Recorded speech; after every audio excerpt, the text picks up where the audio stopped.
This is the Blueprint Podcast, bringing you the latest in cyber defense and security operations from top Blue Team leaders.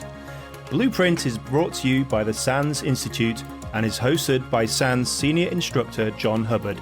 And now, here's your host, John Hubbard. Hello, everyone, and welcome back to a very special season of the Blueprint Podcast. This season, we're walking through chapter by chapter the 11 strategies of a world-class cybersecurity operations center. And so far, we've covered 3 different chapters. Chapter 0 on fundamentals, Chapter 1 on knowing what you're protecting and why, and Chapter 2 in our previous episode on giving your SOC the authority it needs to do its job. In this episode, we're going to be covering structuring your SOC. It's going to be everything from the org chart to tiers versus tierless, the room, physical versus virtual SOCs, shifts, 24/7, follow the sun, all sorts of good stuff. And I know we're going to have some spirited conversation on this one, so this should be a really, really exciting one to get into. So hello again to our esteemed author team, Ingrid Parker, Carson Zimmerman, and Kathryn Knerler. Are you all ready to dive into this one? Let's do it. Wait. I'm excited. So, strategy 3. The title we have here is Build a SOC Structure to Match Your Organizational Needs. So, why this chapter in the book, right? We got to start out with why did it make the cut? So, why is this a very important thing for everyone to consider? Yep. So again, going back to that idea of we're throwing everything up on a whiteboard, we're trying to figure out what we need to talk about. Obviously, there's tools, there's technology, there's people, but a lot of that comes together in how you put all of these elements in place, and so thinking about that mission aspect, thinking about the culture of your environment, are you remote? Are you somebody that still comes into an office? Are you global? Are you local? Are you big? Are you small? All of these pieces really are going to impact what your SOC looks like from an organizational model perspective and what you consider to be the functions that you include, what you choose to outsource, whether you're 24/7, all those pieces are in there. And so we really just wanted a place to have all of those conversations and think about kind of how SOCs have evolved over the years, what those structures look like, what are best practices that maybe a decade ago we would have said, oh yeah, this is absolutely what we should do. And now thinking about, no, we're in a slightly different place. We actually want to organize a little bit differently. We want to think a little bit differently. And so we wanted to bring all that together and just set it up as a set of discussions. And like everything that we talk about, it depends on your organization. So we tried to put a lot of information in here to just give you things to think about and to consider as you're deciding what's important to you. So the very first section of this chapter, 3.1, is called Drivers for Choosing a SOC Structure, right? What are some of the most important things that people should be thinking about when choosing how to actually formulate the team? Well, I think the easiest one is how many people you have for the team. What are your resources? So if you're very, very small, you might be just part of a person or part of a few people. Or if you're a giant, that's certainly a big driver. And what do you hope to be? So maybe you start out small and you plan to grow and someone's given you a budget, but how does that look over time? So that's where you start, I think. Yeah, that's going to be a enormous factor. I know I talk to teams that are really, really large, have all the pieces. It's individualized roles all the way down to I am the entire IT and security team, right? And that's going to have a big dependency on the different things that you're actually able to take on and how you're going to format the team, where they're going to sit, and really all of that stuff. So one of the things we should probably start off talking about here is what are the different ways you can actually organize a SOC team? You have some of these things listed here: ad hoc, distributed, centralized, federated. Could you give us like a quick rundown of just some of those words and how they, what they mean in terms of a SOC organization, so that we are clear about them as we go through the rest of this episode and reference them? So when we were thinking about this, we recognize that at the very kind of smallest level, there are people that do SOC functions, even if they're not called a SOC. Most companies have some sort of security that you are trying to do, even if a lot of that is outsourced through, you're using software as a service. And so you're not maybe doing it yourself, but there's almost always somebody that would be responsible if there was an incident and you would need to do some response for it. And so that's what we're calling kind of that ad hoc or security as an additional duty. These are these very small pieces where you don't have a formal SOC name, but you're still trying to do some of the security elements in other parts of the organization. Then you get into a few things that we call like distributed, centralized, federated. these are different ways of, formalizing the SOC name. But if you're doing a distributed SOC, again, you may still be doing some other duties, but you acknowledge that there's a connection between the people who are doing the SOC elements and are, chartered to do those types of things within the organization. Centralized SOC is what we think about when we think of a traditional, in quotes, SOC. It is a set of people. That is your primary duty. That's your set of responsibilities. You may be physically located together. You may be virtual, but it's a SOC for an organization with that set of responsibilities for the monitoring, protection, defense, those types of things.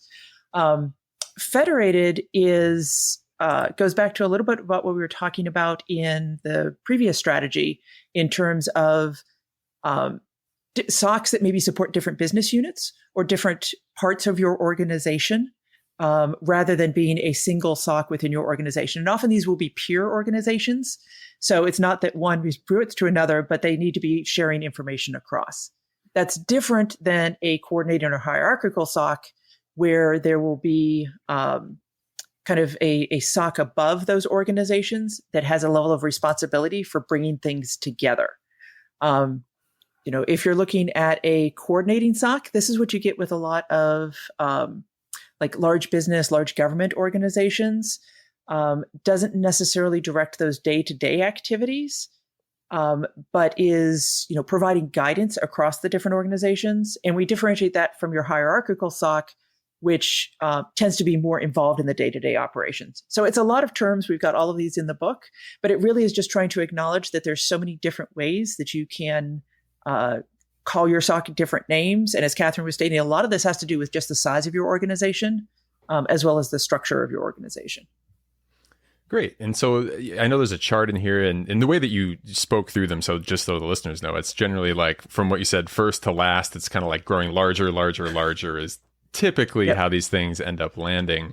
What I was curious about is how is this section changed and evolved versus the first version? Is there anything that, as you went to lay this out, had to be significantly ripped up, or are we seeing SOCs, trend in one direction where they weren't maybe 10 years ago? Anything around that?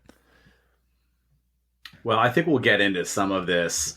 When I originally wrote the first edition, I had, as Ingrid intimated, the traditional centralized SOC in my mind. And I spent a lot of time talking about that's the only way to do it. And I have feelings about this. A lot of people have feelings about this. And it's born out of the notion that, as we've said many times already, and we'll say many times more, the folks that are doing security operations need to be in sync. And they need to be talking to each other and collaborating constantly. And one of the themes that you'll hear from me a couple times just in this episode is when you don't do that, trouble ensues, teeth gnashing ensues, tears ensue, people leave, all these bad things. So, but on the flip side of it, we've come to recognize that a lot of people can't do it that way, or they can't do it perfectly, or, they have to outsource. They have to do a managed service provider, or they're too big to do that. And they need to follow the federated or hierarchical approach. Or, how do we spend more time talking about how does a coordinating or national SOC show up and how are their roles different? And it's actually interesting because, going back to the topic of tension from the previous chapter, there in the earlier days of these national and coordinating SOCs, in a lot of situations, not all, but in a lot of situations, they showed up and defaulted to the way that their underlings, I'm going to use air quotes, their underlings would show up. They wanted to look at raw data and raw alerts. And it's like, hey, your role is different. So one of the genesises, I hope I'm using the right word, of this kind of rebuilt and reorganized strategy is how do we talk more about those different models? And you can thank Kathryn and Ingrid both for beating me over the head when we first came together and talked about second edition is, hey, Carson, you can't just speak from the soapbox about some of this. I said, oh, okay. So here we are.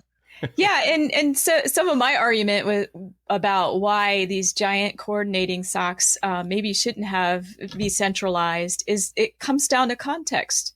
The farther away you are from where a business unit is and where the data is, the less context you have. And so there's a lot of centers out there who've tried to pull in all the data into the world into one place, and they think they're going to come up with something intelligent, or they're going to come up with the next incident, when they're missing the context of what's normal in a particular environment. And every network's different. So some ephemeral ports might be used for, a certain set of applications in one business, and that's a hack in another organization. That's actually an adversary coming through. And that context is what helps us delineate that. And the bigger you get, the less context you can have. And that's when those distributed kinds of movements need to come in and functions. That's my argument, Carson. I've been preaching that gospel. Yeah, you do. For to years, be fair. right? You can't just have, like, in a national government. I don't care if you're the United States or a country of 2 million population. You're not going to have one SOC do it all for a gigantic constituency, and that's how we got some of these other models. That's right. Yeah, that 10,000-mile screwdriver does not work. Oh. It's a term that many of us are familiar with. Yeah, nuke it from space. That's another one we like to throw around. That's awesome. So yeah, context being the reason that drives a lot of this, right? Makes sense to me. What I wanted to ask as a result of that is, like, obviously it makes sense, right? The bigger you grow, the more impossible it is to track context on such an enormous environment. But how small could an organization be and still have something like this make sense? Like, what I'm thinking of when I ask that, I guess, is if there's a group that's, maybe it's not a big organization, but there's been a lot of M&A going on, and like things are divesting and being added back in. Is that a situation where you might want to switch into multiple different security groups, since everyone's going to kind of have their own institutional knowledge as everyone kind of mixes and matches? Oh, yeah. I think in those cases, it can make a lot of sense. But what I've also seen is those organizations need to understand the business plans for that merger, that other pieces, because in a lot of cases, they may be trying to bring the IT together. So if they're going to keep separate systems, if they're going to keep separate data, it works fine if you want to keep kind of separate SOCs and then figure out how to coordinate and share amongst those. But if there's a plan for consolidation of your infrastructure, your data, your user groups, all of those types of things, then your SOC needs to be following that as well, because otherwise you're going to end up with a very disjointed picture of what you're looking at. And it can become ugly pretty soon. But if you are going to stay separate, the benefit is you can actually be sharing intelligence, you can be sharing incidents, you should be sharing information across them. And so that's something you want to be thinking about, is you're a silo, but you know how these partner organizations that are seeing things that could be really important to you. And that's a great place to go to get threat intelligence, is those other organizations to bring back to yourself. Yeah, and I want to touch on that size question you said, John. I'm going to, Carson brought up a really great point at Black Hat recently, where we were talking about, you could be really, really small. You could be just, 1 or 2 people if you're really small. And then you can start employing some of those great super users that are out there, so those folks that really are interested in security and also are pretty good at it. They know what's going on in the networks, and they're more technical. So I thought he had an excellent point when he was talking about, let's bring them in and recruit them and make them, unofficial SOC deputies. Yeah, SOC advocates, points of contact in various locations all around that can help you out with kind of, feet on the ground in specific locations and all of that. I think that comes up later as well. So yeah, absolutely. That's something that you can potentially leverage for your benefit, depending on, if you don't have the size security team you need. Moving into the next section here, 3.3. So it's called centralized SOC organizational structures. This one there's a lot of drawings in here. There's a lot of really good information. Can we get a quick kind of overview of the types of things that someone would look for kind of in this section, and some of the key points you wanted to get through like what you were writing here across the various different amazing charts and everything that's included in this? Yeah. So I think in this section, we wanted to put some examples down. It's always great when you can look at something and at least say, here's a place to start. The This is another one of those spicy sections where we fought long and hard about like what goes in each column. Is it right? Is it wrong? Nothing is right. But we did want to say, these are some things we've seen in organizations we've worked with that maybe you could group together. So we've got like the first chart has incident triage, analysis, and response in one area. And so that's kind of those core SOC functions of, real-time alerting, alert monitoring and incident investigation and those types of things. And then you say, okay, well, there's another section that's about like CTI and hunting and your analytics piece. You may not have all of those, especially if you're a small organization. You may not choose to have all of those be in your SOC. Maybe your threat intelligence team is somewhere else. But we just wanted to show that there's an affinity between those groups. And that if you are working in that space, you can, consider bringing them together. There's another section on security architecture, engineering, administration. And we've talked about this a little bit, I think, in fundamentals, that SOC engineering piece, running your own tools, doing your integration, all of those, many of us advocate there should be at least some representation in the SOC. It should not be fully outsourced to an engineering team that knows nothing about your mission. So we tried to just say that there's some latitude to do that. And then the other part that we have in these kind of general overviews is recognizing all of the other functions that happen. Training, exercises, communications, your metrics, those other pieces, and showing that they need to have homes within your organization.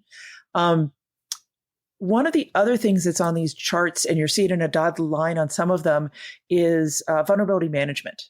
And we know that some SOCs have it, some SOCs don't. We debated on whether to put it on the chart, not put it on the chart. So we put it on the chart, but we put it in a dotted line. So it's like, if your SOC does this, here's a home for it. If it doesn't, you can take it out. But really, we just wanted to take all of the functions that we described in fundamentals and say, here's a way to think about them, moving from the abstract to an actual organization. And so you may have one or more people doing it. You may take them out, but at least it's a starting place that you can point to and start scratching things out or moving your own boxes. Yeah, and some of this organization is about things like what kind of ops tempo are we talking? And so if you're doing incident response, you just kind of have to be in that I'm going to be interrupted mode, right? So something's going to happen and you're going to have to do stuff. When you're a threat hunter or you're doing CTI, you really need that time to concentrate and figure out, okay, I need to think and I need to put together a strategy and be creative. And it's a different mindset. So separating out those functions, but not making sure there's really tight ties is very important. So we were debating, okay, how do you organize these things and how do you move them around? And then how do they coordinate across? Yeah, I think there's some really useful charts, like in terms of you have them organized from small and large SOC and like all the different categories and then subcategories and then the list of bullets for all of them. These things I think are some of the like really, really key parts of this chapter. If you haven't seen or that kind of thing and you're trying to build a SOC, a great resource for what to go to and what you might want to be aiming for in a now and kind of medium and long-term future state as things grow. Carson, did you have something as well? Yeah, I just wanted to mention real quick, the figure that Ingrid was talking about is figure 7. I don't think any of us have seen two SOCs that are structured exactly the same. And that we just want to remind everybody that's the case here is we drew, I think, about 4 or so examples. They're like snowflakes. We actually resisted the temptation to draw about 10 plus permutations because you're just going to end up filling pages and pages and pages. With pictures. And what we also wanted to spend some time on is why do we do this, right? And why do we arrange things different like this? And it balances both, what Kathryn was talking about is the need to focus, the need to communicate, and the need to constantly iterate. I'll also offer when things get really weird is when the SOC has some other function that we didn't list in this chapter and in fundamentals kind of attached to the side of the SOC, like Active Directory or key management or, patch management outside the scope of vulnerability scanning.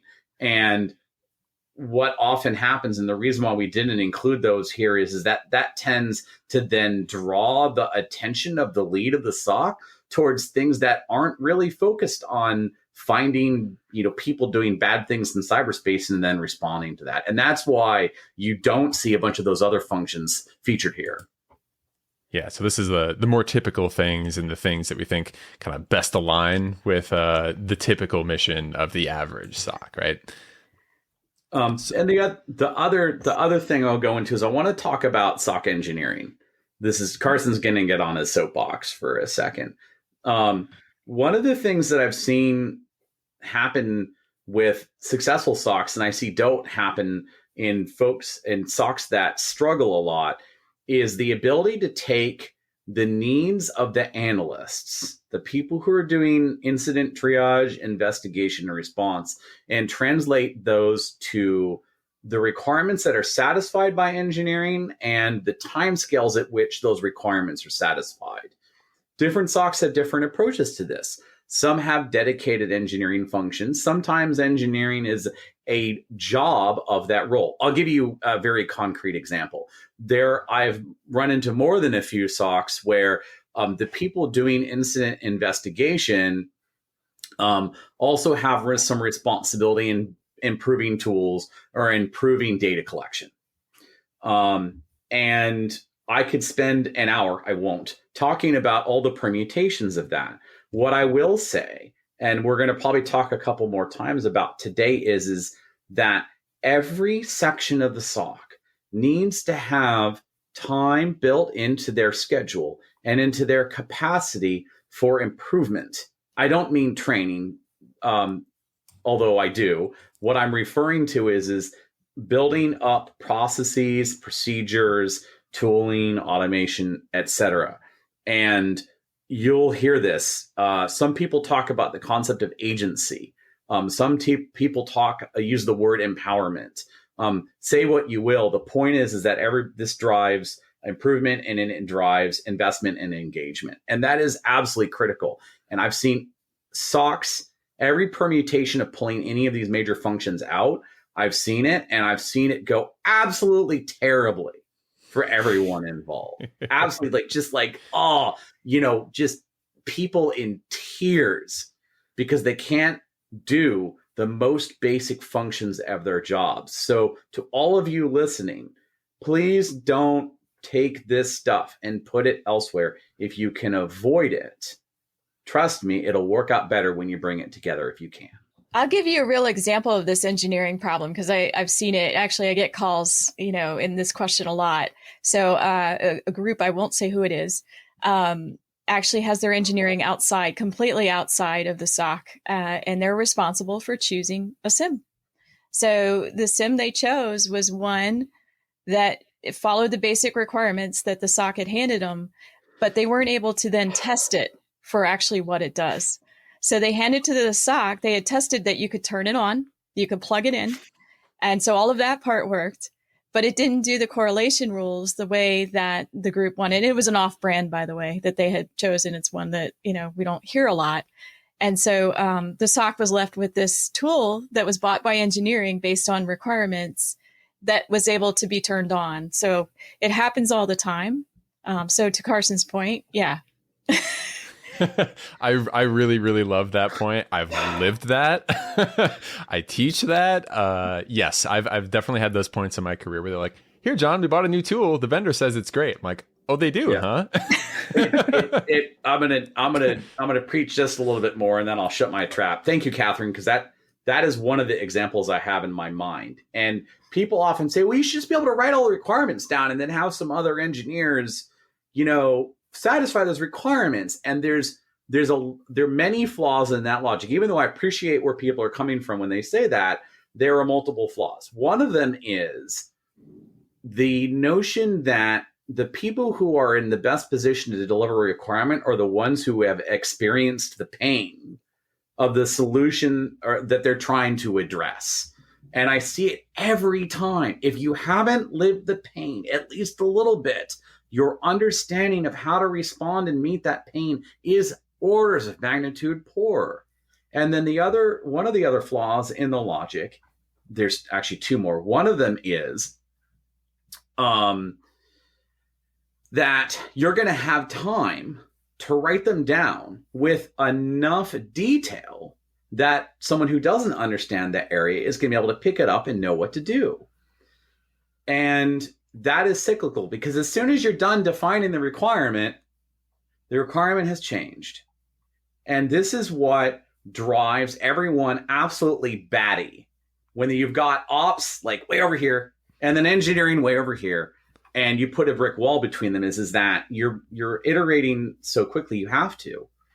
And you can never catch up, and everyone is sad in that situation. And then the third, and that's kind of building up the first two is that even if you do have good requirements written down, and even if you do have people who are faithfully executing against them, when the engineering org will end up kind of having their own priorities, and their priorities will stray from the needs of the operator, and it causes massive contention and massive arguments. And I've not yet seen someone do it effectively when they're way separated like that. So rant over. And we could probably go on for a lot more about some of the benefits of like having people with scripting skills, with, the ability, like all of these skills that might reside, in a large organization in another place. If you bring those into your SOC, you can change the speed at which you're doing things, how fast you can iterate everything else. But we know we have a lot of other content we want to get to too. So yeah, I mean, as you were saying that, I was thinking like kind of a comparison here is like, I don't know of any other jobs where they're heavily tool reliant and the people who use those tools would tell someone else what tools they need and hope they get it right. Right. It's like you don't have construction workers describing the hammer they'd like to buy to someone else and hoping they come back from Home Depot with the right hammer, or like artists saying like, oh, can you please go get this brush for me? Like, you pick your own tools because you know what you need. Right. And if you make that gap there, it's a point of failure with an incredibly huge point of pain for changing if you get it wrong, that it's just there's too much consequence there. So there is one counterpoint I'll offer just on balance, and that is in a SOC, particularly larger SOCs, ones that have very high ops tempo, we need to be very thoughtful about not asking one person to do all of the engineering and then all of the alert triage and all of the alert investigation. They've got to, as Kathryn stated earlier, have time for focus. And when you overload one person with too much, you can backfire. Yeah, everything falls apart if you rely on one person to get everything right. You got to distribute kind of all that work, which leads us actually quite well into the next section here, which is how do we lay this out to kind of get this right? One of the big factors being just like, how are alerts and how is work kind of moving through the system? And one big way of doing that, of course, is the tiered SOC versus the tierless SOC, right? So that's one of the next things kind of attached in this chapter in 3.3.4, to tier or not to tier, right? I'm just going to throw that one out there. Where should we start that discussion, and what are your thoughts on that question? Well, we should probably first define what we mean by tiering for people who are not familiar before we express our passions about this. So tiering in a SOC comes from concepts in IT operations that have been with us for well over 20 years. And the idea is goes back to the funnel. Is that you have the most alerts in the most cases hit the least experienced people. They do some cursory work, and as you move along the chain, you escalate from one tier to the next. And at the top of that pyramid, if you're really big, you might have more than two tiers. You might have a third tier. And there is both merit to this, and there's a lot of naysayers. And there's a lot of reasons why even using the word tier is problematic. And I will pause. So I was very passionate about this as we were working on the book. I think there are benefits and drawbacks to every one of these models. But this is a change, I think, from first edition where there was more emphasis on the tiered model.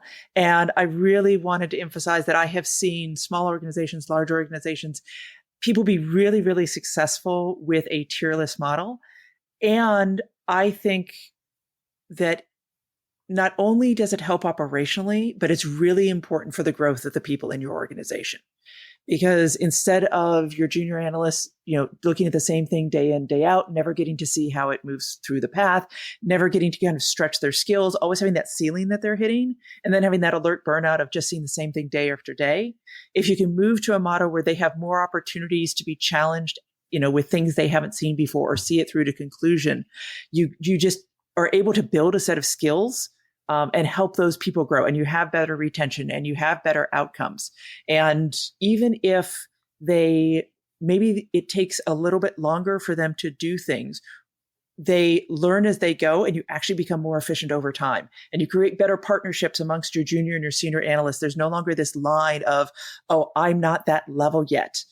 I can't do this type of thing. And so you then get senior analysts that are much more excited about, hey, I'm going to help you with this because you're working through this process, and this is you just found that really cool thing. Let me help you with it. So I am very passionate about the tierless model, but I do recognize that there are challenges to that as well. So this is one where we went back and forth a lot of what to call it, how much to emphasize which part of it.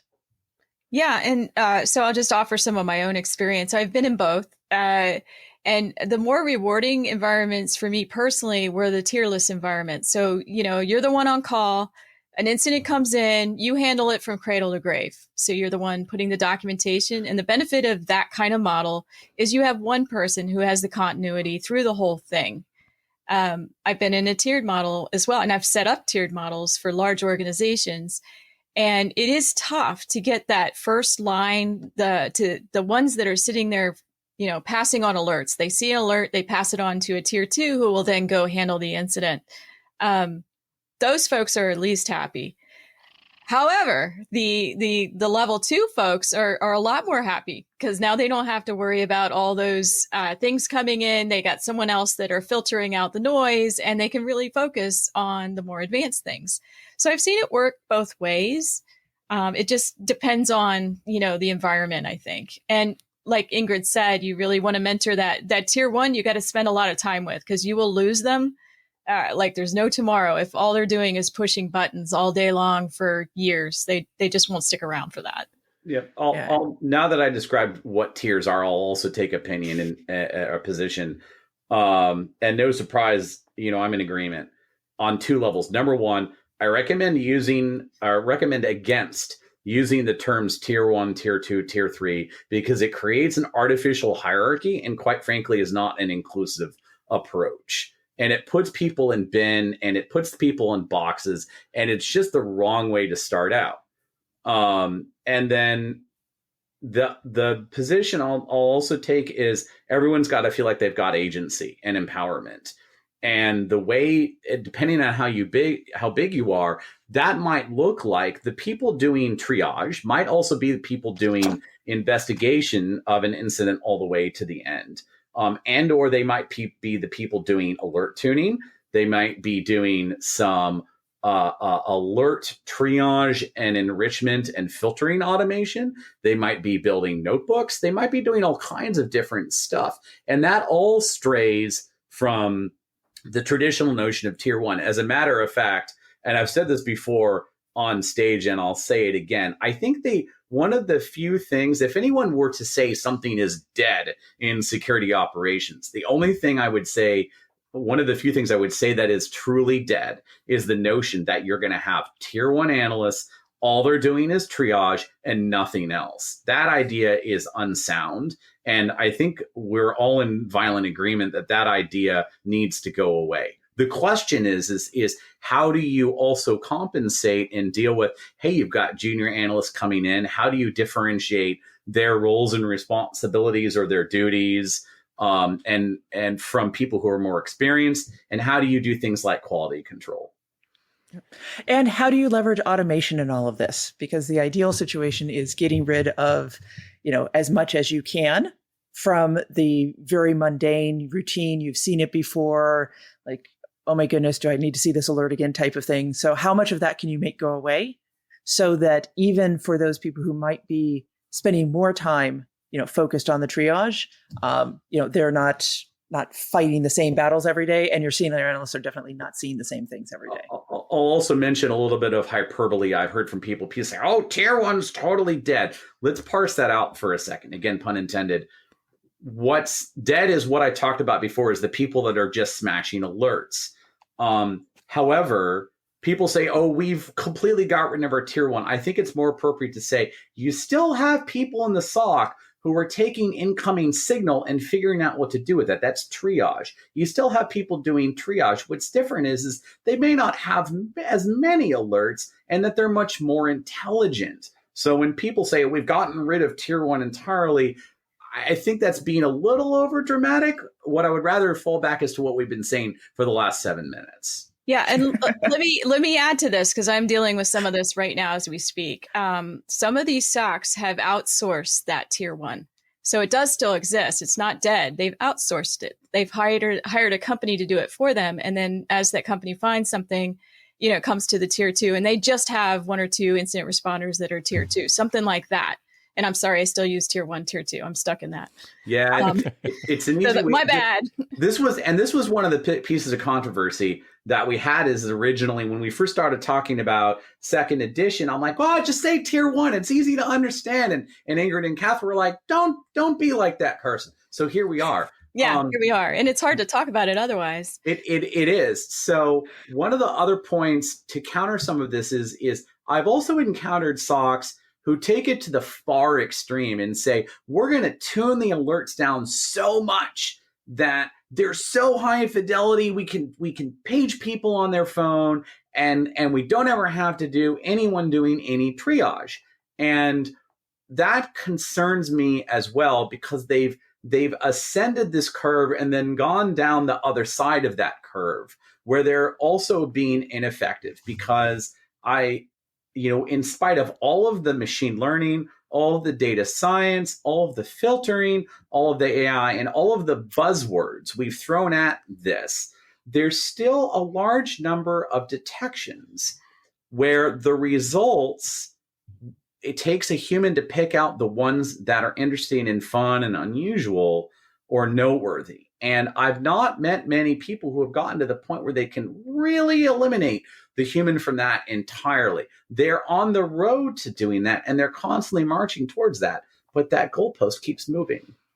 Yeah. So what I wanted to follow up with that tiered, whether you tier or you don't tier, if you're going to tier, what I would say is that you want to make sure those are really soft lines, that you can cross over into either way. So if you've contracted something out, and I've seen like multiple contracts, like one contract for one, for triage, another one for incident response, another one for threat hunting, like separate contracts entirely, it becomes super tough to go between the different contracts when you do things that way. So the compartmentalization, if you're doing tiering, is not really a great way to go.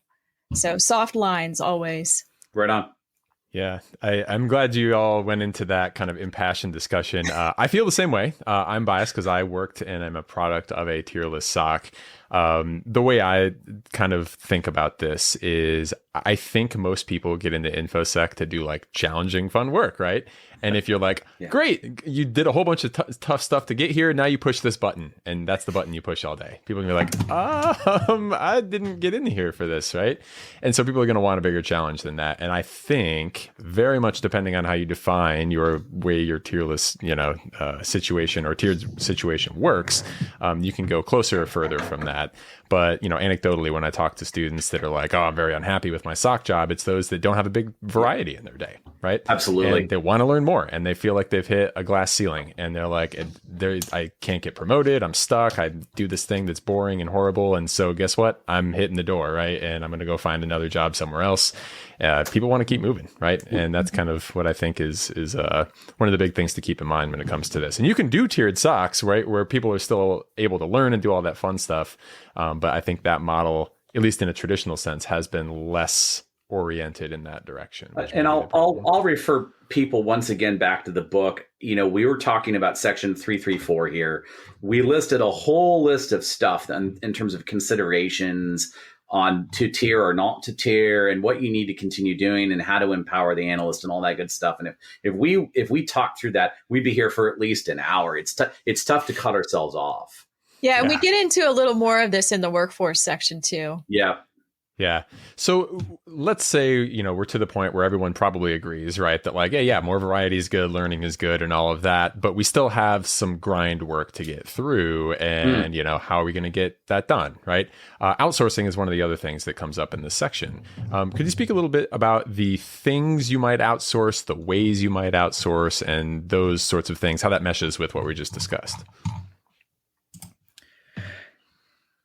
So I'll jump in here. There's you can outsource everything from a good portion of your SOC down to very specific things like, we need someone to go do malware analysis for us. And so, you have organizations like MSSP, managed system, security service providers that can provide everything from kind of initial, protection recommendations. They can do monitoring. They can really get engaged with what you're doing. You have managed detection and response, which is going to really focus on just a portion, going to be looking at certain data sources that you send to them, really acting as that tier one, coming in, looking and seeing what they're having, escalating ideally to you just a subset of the events and alerts that are coming into your organization.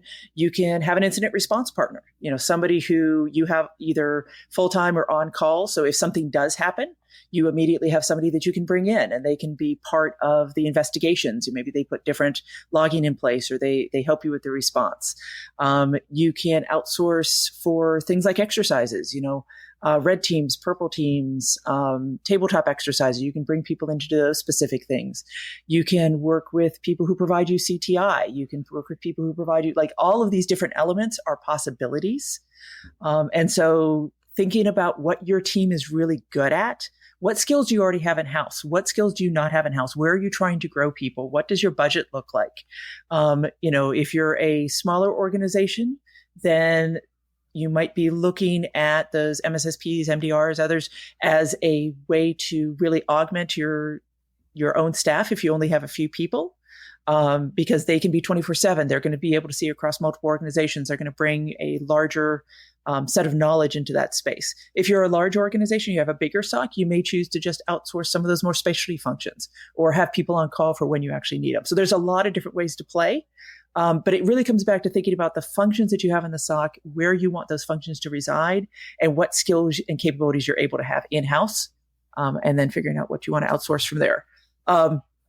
And then I imagine we'll get into all the pros and cons of outsourcing and some of the challenges and all the ways that this beautiful system that I've just described doesn't work, or what you need to think about to make it work. So that was my next question exactly. is one of the things I hear people often go to is like, all right, we've got a bunch of very talented people, but now they're getting bored with the basic stuff. Maybe we should outsource to the MSSP and make them our quote unquote tier one, initial triage, whatever you want to call it.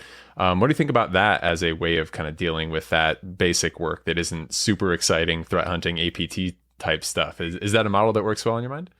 Yeah, so I'll start there because I mentioned it earlier. One of the downsides of sending that one out to outsource the triage is the context. So those folks don't know your business environment. They don't know your mission. So they're purely looking at traffic and logs and that kind of stuff based on what they know and, hopefully finding things. But they don't have that context. What I would say, if you're going to outsource the incident response portions of what you're doing, have at least one person in-house that understands whether they're doing a good job or not. If you can't measure that you've outsourced this thing and they're not finding anything, or they're falling down on the job, you need someone who understands enough about incidents to be able to call them on it and to be able to have intelligent conversations. Like, especially if you have a major incident where you have to take down an entire network, you really need someone that's on your side, that's in your company, that really understands incident response. Any specific advice on how do we verify that our MSSP is doing what we think they're doing? That might get into metrics a little bit, so we don't need to dive all the way in there, but basic just sanity checks of are they catching stuff, or is this something you kind of pick up from a pattern, or is there a good way that's a standard, here's how you measure someone you've outsourced this to? Yeah, I think you can use some of the basic measures that you'd be using for yourself. So thinking about how many false positives are you getting? How many false negatives are you getting?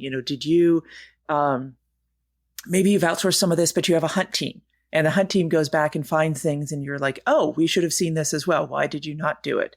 There's the good part about working with these organizations is you're going to have a pretty clear pattern of what they actually sent to you over time. And you should be able to look at them and say, okay, what did we get on day one? What did we get at the end of that contract? Are these different? Have they improved? What's the speed they're coming in with? Is this actually making our operations better? So we can talk more about metrics, obviously, for a long time as well. But there are ways that you can sit down and be fairly consistent in how you measure the information that they are sending to you and whether it's actually effective for your organization. One of the ways I think about, the trade-offs and the pros and cons of outsourcing is actually using the same 5 buckets we talked about in strategy 1, the 5 pillars of situational awareness, and thinking about what is the MSSP that we're either already contracted to or thinking about. How are they going to change the calculus for some of that? And it might be in ways we're not necessarily thinking about as their potential customer. Let me give you a couple obvious examples. An MSSP had better come in with a very strong understanding of the threat, right? They better be experts in it, because if they're not really good on that and they're thinking about the threat specific to your industry or set of industries, like, are you an oil and gas company? Are you a financial company? Are you a retailer? One of the ways that they could potentially provide differentiated value is being aware of both the systems and the threat specific to your area. And that's one of the ways that turns some of that on their head, because when we normally talk about MSSPs, one of the typical commentaries is, well, they're not going to understand our business as well. That's very common. On the flip side, they might understand some of the threats against that business better. So there's some nuance here, to consider. One of the other things I think about when I think about outsourcing is what we talked about before earlier in the chapter, is having the parts of the security operations apparatus fit together, talk to each other, coordinate, et cetera. One of the other things that you might not be thinking of, but is also influential, which goes into strategy 4, and that is let's say you've outsourced, your triage function. We're not calling it tier 1, right? You've outsourced your triage function. All right, that was your number one way of building a pump into the SOC. Now, what are you going to do to bring in junior talent and grow them? Yeah, all good points. I love the kind of threat-centric way of looking at it. You don't necessarily have to look at it as, oh, I'm handing it off to someone that knows less than me. You could be finding someone that actually knows more than you and has considerably better context about the attacks, at least, that could be coming your way. And as long as you work with them, right, to understand like the internal context of your network, you may actually end up doing better than before, right? Exactly. And so right. It could go either way, as long as you pick and choose carefully, have those conversations, and nurture that communication between the groups. One of the other things I wanted to ask that's also in this chapter, kind of right after this, is the notion of bringing in an MSSP, or really anything, for coverage 24/7, right? I know in the SOC I previously worked in, it was a case of, well, we want to kind of operate 24/7. How are we going to do it? And that sometimes we had on-call shift. Other times we went to 24/7. We eventually went to a follow the sun model once we had geolocated SOCs kind of all around Earth. And then, of course, you can bring an MSSP in on that. So any thoughts on kind of how you approach making a decision on how much coverage you need and then which one of those options to go with? Yeah, I think this starts from just a basic budget perspective. We have some numbers in the book about, it takes this many people over this much time, multiply that by salaries, and you get to a pretty big number pretty quickly. And so that's just fundamentally where companies look at that, and your finance person says, "Oh, no, that's not in your budget." And so that's one of the reasons, especially smaller organizations will start looking at some of this outsourcing, because there's cost trade-offs to be made in terms of what they're looking for. I think you mentioned a couple different ways to think about the ways that you might run 24/7. It's not an all or nothing, so you might do extended shifts and just have somebody on evenings and weekends, or you might, do you might actually run, 7 days a week, but just during the days, or, so there's other ways that you can use them to figure out what you want to do. But a lot of it just comes down to dollars. Yeah. And there's a lot of ways to implement it too. So I came from a small team that was 24/7. And you might ask, well, how in the world would you do that? Because you need it, unlike, you don't really need just 3 people to make a 24-hour shift, right? You really need a lot more than that. But you can do like a 24/7 on call kind of deal where you're getting pages for really important things. Like you would want to make sure you've tuned out false positives to the extent possible. So you're not getting paged every hour, or you're not getting alerts every hour. But you could set it up so someone's on call for a week, and then it switches to another person and rotate it that way. And that's 24/7. So you have to define what you mean by 24/7 and what you're getting for those services for 24/7. Some people go light on the overnight shift. Like they're not doing a full, looking at alerts 100%, 24/7. And then, of course you have your giant SOCs that are actually sitting there with teams 24/7. There's a couple things to think about here that may not be obvious. One of them is, imagine you've gone 24/7. Imagine you're even having someone, you've outsourced alert triage and investigation for 12 out of the 24 hours to another team. Let's assume they find something. Then what? Yeah. Right. Do you have IT staff also, like other parts of the organization? Does your constituency have IT support on call, or also working at 2 a.m. your time? Because if they don't, why are you doing alert triage then? What's the point? Right. So I'm not saying don't. I'm just saying think about it. One of the other things that folks who are approaching this, they think about, how are we going to spend those resources, right? By the way, one of the magical numbers is 4.8 FTEs. It takes 4.8 people working a 40-hour week to cover a single shift, including things like sick leave and vacation and whatnot. And then you never want to have one person on shift at any given time because, that stinks. Being the only person on shift, that's so lonely. It's soul crushing. So then you're saying, if I want to be 24/7, that means I actually need to spend 15 FTEs to be 24/7 because you want to have a lead, you want to have 2 junior analysts, whatever position they're in. That's a lot of headcount. And here's what people aren't necessarily thinking of is people often over-index. I've got to look at every alert in 60 seconds. No, you don't. Stop thinking like that. And here's why. They're like, we've got to see the adversary really fast. I get it. One of the things that I see happen so often is organizations are being as effective sometimes in doing hunting that is delayed by hours or even days than they are focusing in just on their near real-time alert triage and investigation. The point is think about your trade-off. I could spend 15 FTEs being 24/7, or I could spend 5 FTEs over here doing a really cool hunt program. And there's a very good chance you're going to find a lot more threats that way because that's the point. So, there's a lot of different ways to slice this. Yeah. To Carson's point, if an adversary has been in your network for 4 weeks, then a few more hours isn't really going to do much to you there. Yeah, and I think you guys hit a lot of the most important and most commonly stated objections I hear, or not objections, but like some objections, some comments, some struggles, challenges, that kind of thing. 24/7, it's not easy. It's expensive, and it might not be necessary, right? And so coming up with, do I really need to do this, or do I really just need an end result? And there's multiple ways to get there. Maybe there's a more budget-friendly way of doing it, and getting kind of creative about that can be a great way of kind of dodging some of those costs of literally running a 24/7 SOC. The other kind of thing brought up in this chapter is building the actual SOC itself. Could you speak a little bit about I want to build a SOC room. What do you think the requirements are that we're looking for in do we need a physical SOC? How do I make that decision? And then if you're making that decision, what am I putting in it? No windows.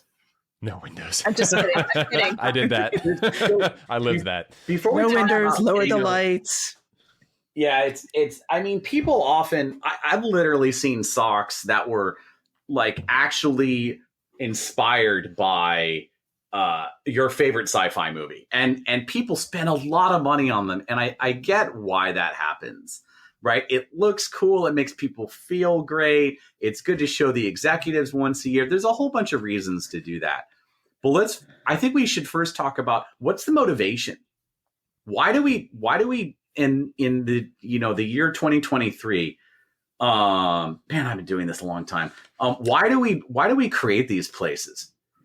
And one of them is collaboration, near real-time collaboration, and situational awareness. And to this day, when I think about getting into the heat of a major incident, to this day, people still struggle with drawing a picture and other shared situational awareness of the battle space that other people in that virtual SOC can share. So one of the things to think about here is like, let's really play this out. There's many considerations, like, I don't know about you all, but when I talk to people who are really experienced, have been doing this for a while, a lot of them don't want to move.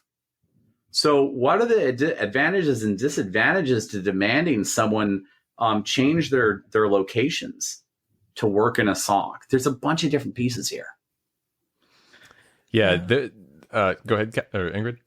Oh, I was just going to say, and I think this goes back to what we've talked about. What is your business culture?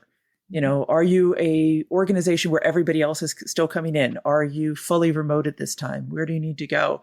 And I think no matter where you're at, I love where Kathryn started and Carson, we're going with, like, you don't need these, dramatic spaces. Like, analysts just want equipment that works.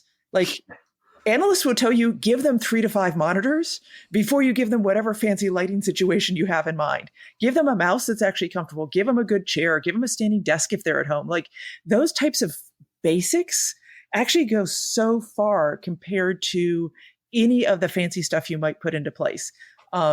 And I think many of us have probably worked in SOCs that have these tiered rows and the big screens up front.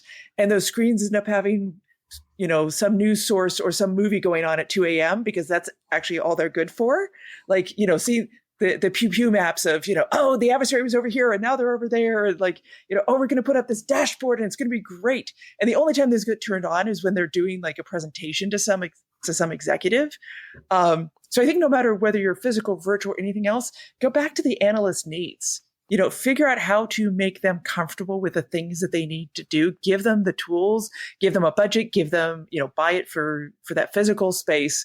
But this is one of those where going back to those basics is helps so much. And then collaboration, which is, if you have a SOC in a physical location, make sure there's a conference room, make sure there's some place that they can go that is quiet, that is a way where they can do deep thinking. You can get a team, you can have whiteboards, you can do those things. And if you are virtual, set those spaces up. Like I work in a virtual team right now, just in our Slack, we have, this room, and all you have to do is you press a button, it opens up Slack, people drop in and out of it all day long. You're creating these ways to be more informal. We have, a whiteboard session, set of technologies. People are constantly creating diagrams in there and putting things up that people can see. So like, figure out how to make collaboration work, figure out how to give them the basic tools, and don't get so caught up in the actual, does it look really great? Well, yeah. And what I would say too is this isn't as much of a problem as it used to be when we were all just hardware. But if you're hardware based, you got to be able to ship equipment around and all this other stuff. So yeah, you do really need to think about geographical location for at least some of them. And so hybrids seem to be the way a lot of businesses are going, where they have some people that are at least live near, a location, and then, you can have some distributed doing some of the functions. But if you actually have to touch hardware at some point, you got to figure out how to get the hardware, whether it's shipped to you or you ship to it. Yeah.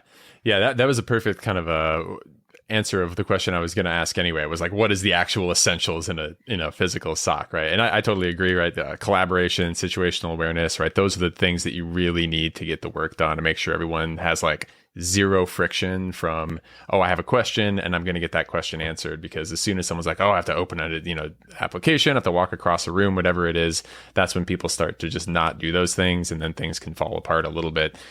So whether it's virtual or physical, I think that is exactly how I would describe as well, what we're aiming for here. I want to add one thing about the virtual piece. I would like to call out, when we talk about a SOC where everyone is in person, there's a set of approaches that can work. And we talk about a SOC where everyone is virtual. That's a separate set of approaches, kind of like what Ingrid and Kathryn were both talking about. I want to make sure and to call out the situation where it's a hybrid approach, where there are people who are in person who fall into certain patterns of behavior, and they're not including the people who are remote. And we need to be really thoughtful about that, because as soon as we start having people remote, our patterns of how we collaborate and how we share need to shift. And that has second and third order effects on, guess what? You're not using your whiteboards anymore, because every time you use a whiteboard, you're either having to have a camera on it, or you're sending a picture of it, or you're just not using it. So my advice to our listeners is think that out when you're putting this together, and think out, oh, we're going to have a shiny SOC, and then I'm not going to be able to recruit senior analysts into that SOC because they don't want to move, and they want to sit at home with their 49-inch 8K monitor, because that's what they love, right? And let's be clear, folks, there's never enough screen real estate. I have 70 inches of screen on my desk at home, and it's not enough. It's never enough. I'm waiting for the day that we can get a HoloLens-like thing where you can just superimpose the windows kind of hanging anywhere in augmented reality, and then we can just get rid of screens altogether. Anyone that wants to work on that, I'm buying it first. I want 3D. I want to be able to pull it out, put it over here, and... Yeah, exactly. No, screen real estate is absolutely one of those things that people never can get enough of, right? What I wanted to ask about this, right, the virtual side. What are some of the special considerations for people who are doing a either partially virtual SOC or a completely virtual SOC that are not really problems that maybe had existed when we were all going into the office every day? Yeah, I'll tell you one that I'm dealing with a lot. It turns out executives are really important. Yeah. And what I have found is that if there's an incident happening and you're being asked to brief, someone who knows how to brief executives needs to be somewhere near that executive. So, really think about that, about if you're partially virtual or you're hybrid or whatever you are, you need to be able to be near your stakeholders, be near some of your folks, at least some of your more vocal and communicative staff need to be able to brief and be around. And I can't stress the importance of it. It happens all the time right now, especially since COVID, because I've got people all over the country and I get this, well, who can go brief so-and-so? And it's like, well, it's in Colorado, California, and Boston. Yeah. So that's a real problem we're dealing with.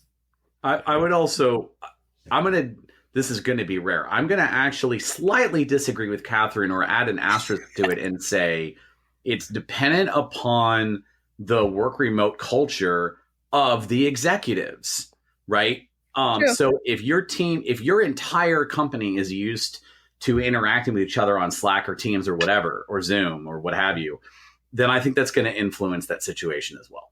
True. But what we're having is this COVID, people are coming back to the office. They're trying to get people back in a lot of different places and companies. So that's why we're running into this. So hopefully it's temporary. I like the remote. I like what Carson said. I want to go back to that. Yeah. One of the other things. Go ahead. I was just going to add, I think one of the things I've observed is it does change your onboarding. It does change, if you've got folks that are maybe quieter, like as a leader in a SOC organization, or even if you're a more senior person, or even if you're new, but you happen to be outgoing or something like that, it is reaching out and communicating with people and making sure that there is time for non-work discussions. I mean, you no longer have we're going to go to lunch together. You no longer have, hey, let's go grab a coffee and ice cream after work, whatever. So you have to be very deliberate in acknowledging that it can't just be all work, and that there are people that are just you're going to need to be more aggressive in reaching out to them. And I said aggressive, and I don't mean that in an aggressive way, but like you need to be deliberate in reaching out to them. You need to make sure that they feel like they have people that they can turn to and places that you can engage, and that, especially for, analysts that are like, you're working through stuff all day, and it's very easy to just you and the technology to be the only things that are communicating with each other, and finding those ways to pivot and turn and make sure that your teams are getting ways to feel like a team. And I would argue, if your budget allows it, finding a time for people to get together physically, like in the same space, is amazing. So even if that's just once a year, when you bring the team together, you do a couple days, you maybe work through an exercise, you go to dinner together, there's still something to be said for that. But just figuring out how you can do it and how you can find those ways to communicate, I think is something that is, especially since I work on a fully virtual team now, I'm really seeing how we have to shift how we engage with everybody. Right. I'm in violent agreement with what Ingrid just said. In fact, the importance of a SOC coming together physically on some kind of cadence, I would actually argue, increases exponentially as you add more cultures and time zones to the mixture. In particular, one of the coolest aspects, in my opinion, of working in a follow the sun SOC or a multi-region, multi-geo SOC is actually flying to that other location and experiencing their culture and country. Because until you've had that experience, you're not seeing them as three-dimensional human beings as much as you will on the other end of a screen. And that can really bring a SOC together, and that can really drive collaboration that you would not have through any other method. And even if you just do it once a year, it can really influence your effectiveness and efficiency in ways you're not thinking of. Yeah, I would agree with all of that 100%. Again, I have also lived all of those things. We were doing Follow the Sun. We had the US SOC, the UK SOC, and the SOC in Poland. And it wasn't until we all actually met up and did some training together. I got sent on a business trip once over to Poland, got to see them, go to, lunch with them and all that kind of stuff, and like live that life for a couple of days. Like I really understood what it was like and who those people were in a much better way. And just, it really opened up the, clear lines of communication and collaboration in a way that just wasn't there before we all met each other. So 100%, right? If you can get the budget to do that, awesome thing. I'll mention one more quick thing on that goes back to your setup. In the United States, for example, most people take for granted the expectation and notion that we have a place in our home, be it an apartment, a flat, a single family residence, a townhome, etc., that is just for work. And that, for some people in some living situations and in some countries, is a very poor assumption. And it's only after talking to people outside that work that you start understanding some of these differences, or understanding some of their home situations and their family care situations, etc. And that changes our assumptions, for instance, for their virtual setup or their working hours or the expectations on their lives. Or it's reasonable for them to be talking to them at 11 p.m. their time. Mm-hmm. Yep, 100%. And, the other thing I wanted to throw in there was, even if you can't meet people, I meet some teams where like everyone is really good at like turning on the cameras, knowing each other personally. And I meet other teams where people is like, there's never a camera on and it's just like business talk off the meeting, right? And, my own kind of toss in here would be like, encourage people to like turn the cameras on and get to actually see the other humans they work with. If you can't get into like, personal trips and other things kind of like that, getting everyone together, really anything to just kind of foster that, hey, there's another actual human with a full other life somewhere else on Earth that I'm working with here, and kind of get that sympathetic view of what they're doing and how they're doing it and what their life is like and all that. Really big help in team cohesion, which just helps really everyone with everything. So yeah, and one thing that hasn't changed in all the years that I've been doing this is that human to human connection is irreplaceable. I think all of us have people that we just trust. We'll call and they're always right. It's like, okay, I got this problem. And you run things by people. And so that human to human contact is just, so incredibly important. It's like we've been in trenches together. If you've been through some major incidents, you really bond with the teammates on on things. And some of those are lifelong people that you keep in contact with, friends even. Absolutely.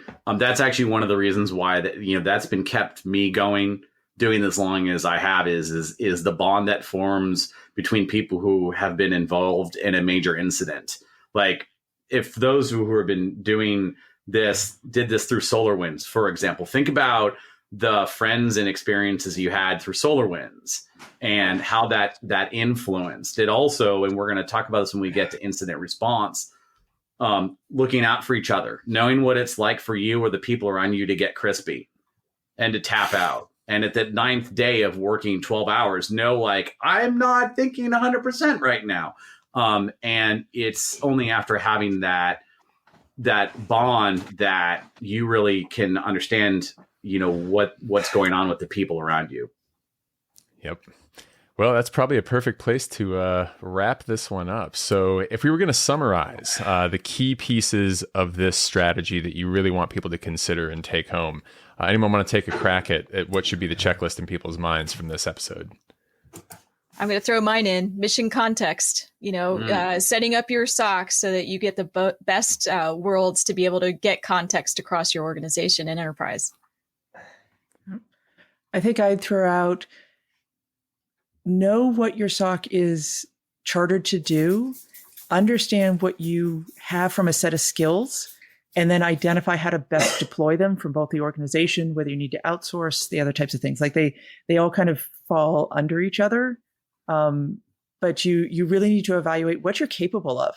You may have great aspirations, but I would say start with understanding where you really are at right now and then organize from that perspective. And I would say, making sure that you're structuring your SOC organization, your functions, all the things that we've talked about in a way that maximize how quickly you can move through that journey of both efficiency and effectiveness. Perfect. All right. Well, I think we'll end this one there. Thank you again, everyone, for joining us. We are going to be back in the next episode with a thing that follows on very, very closely with this, which is hire and grow quality staff. So I'm really, really looking forward to that one. Had some spirited conversation here, and I'm sure we'll have some more about finding the right people to help join your team. But we're going to save that for the next episode. So for now, thank you, everyone, for listening, and we'll see you on the next episode of Blueprint.